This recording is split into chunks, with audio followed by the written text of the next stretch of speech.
choisis si tu préfères l'un ou l'autre. Après, moi, je peux mettre des sous-titres en espagnol pour les gens qui comprennent pas. C'est très facile pour moi. Mhm, Mais mhm. en soi, si tu veux, je te demande rapidement comment tu te sens par rapport à il y a 3 4 jours quand on a perdu contre Palmeiras et Riestra, quand on a enchaîné les 4 Un peu défaites plus de suite, soulagé. on va dire.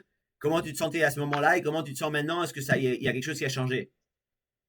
Oui, il y a quelque chose qui a changé, tout à fait. Ben, je me suis senti un peu énervé, beaucoup plus par rapport à la défaite contre Riestra, parce que perdre contre Riestra, qui est une équipe de l'Ascenso, sans vouloir leur manquer de respect, et c'est même une équipe de la Primera C, même niveau Primera C, donc, et on perd contre eux à domicile en plein jour de l'Incha de River. Pour moi, c'est une faute professionnelle très très grave. Et ça a franchi la limite déjà que la saison est très très compliquée avec plusieurs défaites et des éliminations contre Platense, contre au mondial des clubs, puis Tajeres en Super Copa International qui a été scandaleux. L'élimination contre Palmeiras, bon, ben, Palmeiras c'est un prétendant au titre et on sait que la Copa Libertadores, on ne peut pas gagner chaque année, etc. Et on n'a pas un effectif fourni parce que Mais écoute, ce n'est écoute, pas, ce n'est pas une possible. seconde, je Ouais. t'interromps une seconde.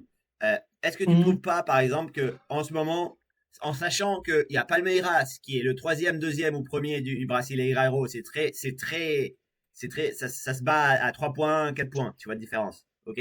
Mhm. Euh, Avec Flamengo. avec Flamengo, qui a une équipe où Nicolas de la Cruz est remplaçant, si tu vois ce que je veux dire.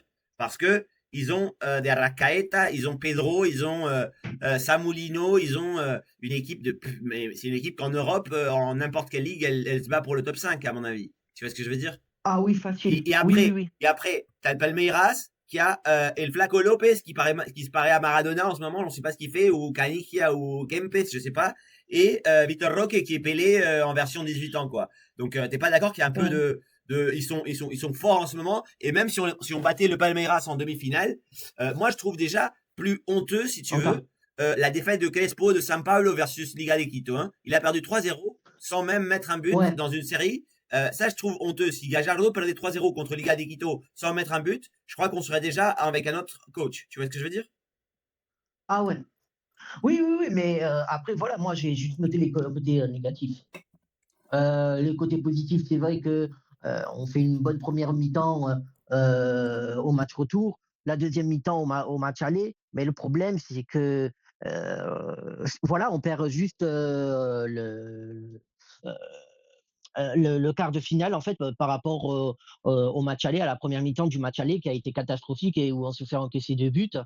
Et puis voilà, tout simplement. Et je trouve que maintenant, ça s'est un tout petit peu amélioré puisqu'on bat Racing en quart de finale de la Copa Argentina. Donc, je me sens un tout petit peu soulagé et un petit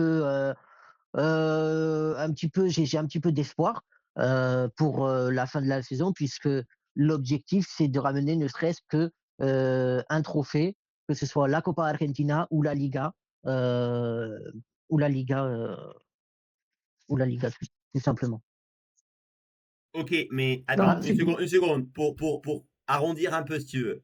Euh, Est-ce que tu trouves pas que la Copa Libertadores cette année, c'était un objectif un peu trop pour l'équipe qu'on a en ce moment? Mais qu'est-ce que tu penses du coach en ce moment, en sachant les bons et les mauvais? Parce que moi, je te le dis, il y a des choses qu'on ne dit pas, mais il y a des bons, comme par exemple, il a récupéré un Armani que De Michelis était en train de mettre à la poubelle, d'accord, déjà. Euh, C'est vrai. il a ramené les meilleurs joueurs qu'on a en ce moment dans l'équipe, qui sont Salas, Acuna et Montiel, à mon avis. Donc, Oui, même s'il a raté sur plusieurs joueurs, on est destiné à rater sur 5, sur 10 joueurs, on est destiné à en rater au moins 5. Tu vois ce que je veux dire? oui. C'est-à-dire, quand Ne tu dis achètes pas des bien le joueurs, con. il y a des big flops, imagine Mm. si nous on se plaint, si le Liverpool, là, se plaint de l'agent 007 Florian Wirtz. Tu vois ce que je veux dire? Euh, donc, Ouais, désolé de le dire, mais on peut se tromper sur des achats, et je trouve que bien c'est plus sûr. important quand on touche sur la bonne chose, et il faut dire que sans Gajardo, il n'y aurait pas du tout de Acuna, ni de Salas, ni de Montiel, ni Montiel, de Armani au niveau où il est maintenant. Parce il avait perdu la mais confiance ça, face à un Demichelis qui était en train de le remplacer peu à peu. et les gens demandaient qu'il soit remplacé, hein, rappelle-toi. Et Ah oui, maintenant, oui, oui, oui.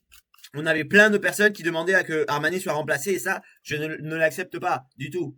Mais c'est Gajardo qui est venu et qui a dit non, non, non, Armani c'est le titulaire. Et même après un premier match contre Platense où il a fait un blooper énorme, il l'a Ouais. maintenu. Et c'est cette partie de Gajardo de donner de la confiance à un joueur comme ça, de lui dire je m'en bats les couilles que tu aies fait une connerie. Tu continues à être le numéro 1. Tu vois ce que je veux dire? Donc, du Mm, coup, je trouve que il a beaucoup raté, mais il a bien fait au niveau joueur pour apporter au moins 3, 4, 5 titulaires qui sont à lui. Tu vois ce que je veux dire? Qui sont complètement mm, à lui. Après, mm. on peut le discuter beaucoup sur le côté attaque. Parce qu'il faut dire que ce qu'il a renforcé le plus, c'est la ligne de 4. C'est-à-dire, là, on ne peut pas refuser que sur les 4 défenseurs et le gardien, c'est presque construit par Gajardo. Ça n'existait pas, notre 5 de derrière, compris le gardien, avec des Michelis avant. Oui, on a, je pense, c'est surtout en termes de noms. Regarde, on a Armani, Acuna, Montiel, Martinez Corta et Rivero. Je crois que rien qu'avec les noms, ben, tu te dis ben, que défensivement, il y a très peu d'équipes en Amérique du Sud qui aient cette charnière, quoi. Mais voilà, il y a des choses à améliorer, ne serait-ce que dans les corners, etc. Je trouve que ça s'est un petit peu amélioré par rapport aux corners lors du dernier match face à Racing. Bah, Bon, mais c'était une question, pas une question. suffisant. Parce que moi, contre Racing, Ouais. j'ai eu une sensation où j'ai dit, OK, on est à un but de différence, tout peut se passer. Mais à un moment, j'ai vu, mais ils foutent rien, ces mecs. Tu vois ce que je veux dire? Ils foutent rien. Mm. Pareil, Ils essaient des pareil. trucs nuls, ils arrivent à rien. J'ai dit, à un moment, j'ai dit, je crois que ça finit comme ça, hein, parce que même s'il ajoute 20 minutes, Racing n'arrive à rien.